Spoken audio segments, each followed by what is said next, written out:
প্রতি সপ্তাহে নতুন নতুন ভূতের গল্প দেখতে সাবস্ক্রাইব করুন বাংলা ভূতের গল্প চ্যানেলটিকে। সেই সাথে বেল আইকন প্রেস করতে ভুলবেন না।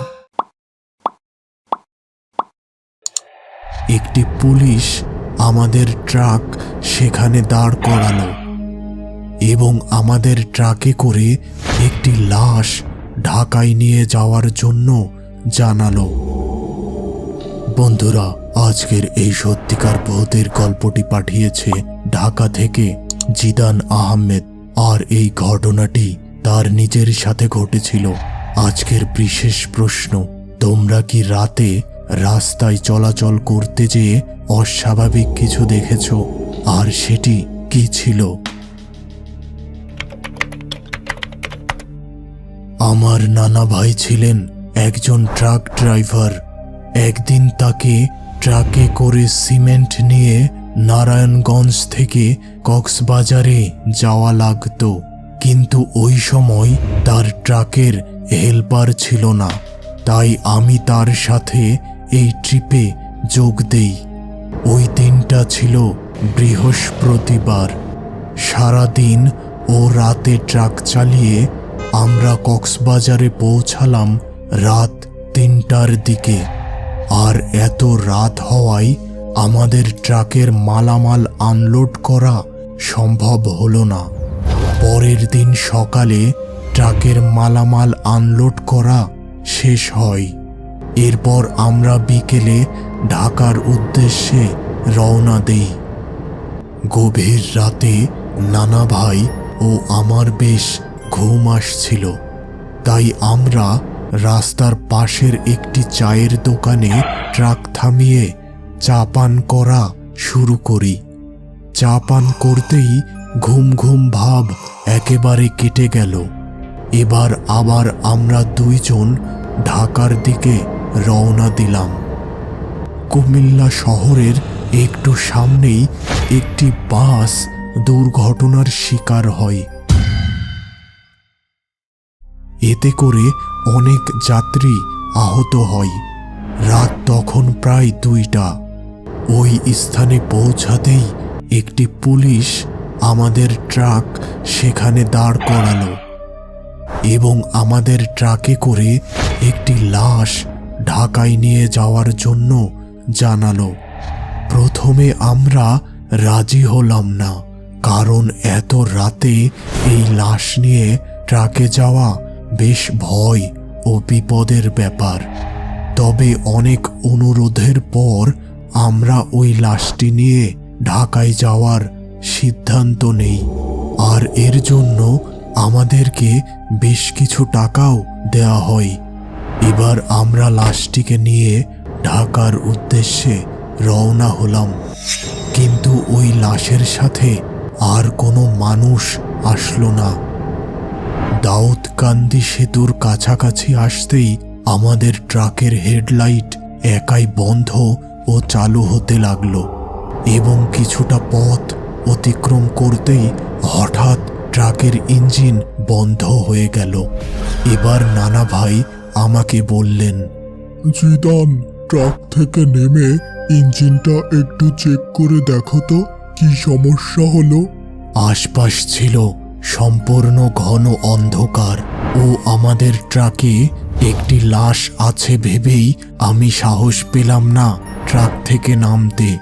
এবার নানা ভাই নিজেই ইঞ্জিন চেক করতে গেলেন। কিছু পরে তিনি তার ড্রাইভিং সিটে ফিরে এসে চাবি ঘোরালেন। ট্রাকের ইঞ্জিন আবার চালু হলো। কিছুটা পথ অতিক্রম করতেই হঠাৎ ট্রাকটি বেশ জোরের সাথে ঝাঁকি দিল। নানা ভাই বললেন, জিদান, দেখো তো পিছনে কি হয়েছে। তখন আমি লুকিং গ্লাসে তাকিয়ে দেখি একটি মানুষ আমাদের ট্রাকের পিছনে দৌড়ে চলে আসছে। আমি এই ব্যাপার নানাকে জানালাম। তিনি ভীষণ চিন্তিত হলেন ও ট্রাকের গতি বাড়িয়ে দিলেন। আমাদের ট্রাক বেশ গতিতে চলতে শুরু করলো, কিন্তু আমি লুকিং গ্লাসে ওই মানুষটিকে এখনো আমাদের ট্রাকের পিছনে দৌড়াতে দেখলাম। ভীষণ ভয়ের সাথে আমি ট্রাকের সিটে চুপ করে বসে থাকলাম। কিছু পর লক্ষ্য করলাম ওই মানুষটি আর আমাদের ট্রাকের পিছনে নেই। তবে আমাদের ট্রাকের গতি যেন একাই কমতে শুরু করলো। মনে হলো পিছন থেকে কেউ যেন আমাদের ট্রাকটি টেনে ধরেছে। এবার ট্রাকটিকে রাস্তার পাশের একটি চায়ের দোকানের কাছে থামানো হলো।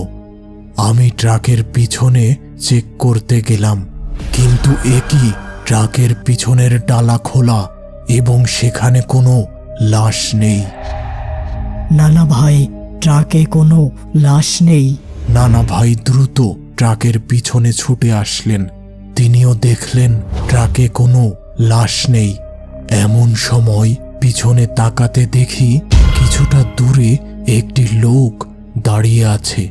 নানা ভাইও পিছন ফিরে দেখলেন এবং বললেন, জিদান, আমার মনে হচ্ছে লোকটার কোনো সাহায্যের প্রয়োজন। চলো ওই লোকটার কাছে যেয়ে জিজ্ঞাসা করি। এবার আমরা দুইজন ওই লোকটার দিকে এগিয়ে গেলাম, কিন্তু কাছে যেতেই দেখি আরে এ তো ওই মৃত ব্যক্তি যার লাশ এত সময় আমরা ট্রাকে করে আনছিলাম।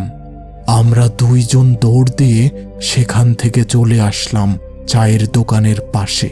কিন্তু একই কোথায় চায়ের দোকান আর কোথায় আমাদের ট্রাক? চারিপাশ কেবল ফসলের মাঠ।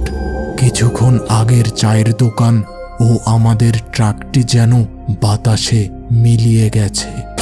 এমন সময় সামনে একজন মানুষ এসে হাজির। ভালো করে লক্ষ্য করে দেখলাম, আরে এ তো ওই চায়ের দোকানদার যার দোকানে কিছু সময় আগে আমি ও নানা ভাই চা পান করেছিলাম। হঠাৎ লোকটি আমাদের দুইজনের গলা চেপে শূন্যে উঠিয়ে ধরল। অনেক কষ্টে ছাড়া পেয়ে আমরা দুইজন দৌড় শুরু করলাম, কিন্তু বেশ কিছু সময় দৌড়ে আমরা আবার ওই একই স্থানে নিজেদের আবিষ্কার করলাম। এমন সময় হঠাৎ পিছন থেকে এক ভীষণ আঘাত অনুভূত হলো এবং সাথে সাথে আমি সেখানে জ্ঞান হারাই। পরদিন আমি নিজেকে একটি হাসপাতালের বিছানায় পাই। জানতে পারি আমি নাকি রাস্তার উপর অজ্ঞান অবস্থায় পড়েছিলাম। এলাকার স্থানীয়রা আমাকে হাসপাতালে নিয়ে আসে আর আমাদের ট্রাকটি রাস্তার পাশের একটি খালে পড়েছিল। এই ঘটনার কিছু মাস পরে আমি আবার নতুন একটি ড্রাইভারের সাথে ট্রাকের হেলপারি করা শুরু করি। কিন্তু সমস্যা হলো রাতের বেলা রাস্তায় আমি নানা প্রকার অদ্ভুত কিছু দেখতে পেতাম, আর সারাদিন এগুলো ভেবে আমি খুব ডিপ্রেশনে থাকতাম। আমার শরীর একে একে খারাপের দিকে যাচ্ছিল। এবার আমি ট্রাকের হেলপারি করা ছেড়ে দেই এবং নিজের গ্রামের বাড়ি চলে আসি। তবে সেখানেও প্রতি রাতে ঘুমের মধ্যে নানা প্রকার অদ্ভুত স্বপ্ন দেখতে থাকি। এক রাতে দেখলাম আমার নানা ভাই এসে আমাকে বলছেন, সেই রাতে তুই বেঁচে গেলি, কিন্তু আমি মারা গেলাম। এবার আমি আমার এলাকার এক বড় হুজুরের কাছে যেয়ে আমার সকল অদ্ভুত ঘটনা জানাই। তিনি সবকিছু শুনে আমাকে দোয়া দরুদ পড়ে ঝেড়ে দেন এবং বিশেষ কিছু আমল করতে বলেন। আর এরপর থেকে আমার একে একে ওইসব স্বপ্ন দেখা বন্ধ হতে থাকে এবং আমি বেশ সুস্থ হতে থাকি। বর্তমানে আমি স্বাভাবিকভাবেই একটি ট্রাকের হেলপারির কাজ করছি এবং আমার সাথে কোনো প্রকার অদ্ভুত কিছু ঘটছে না।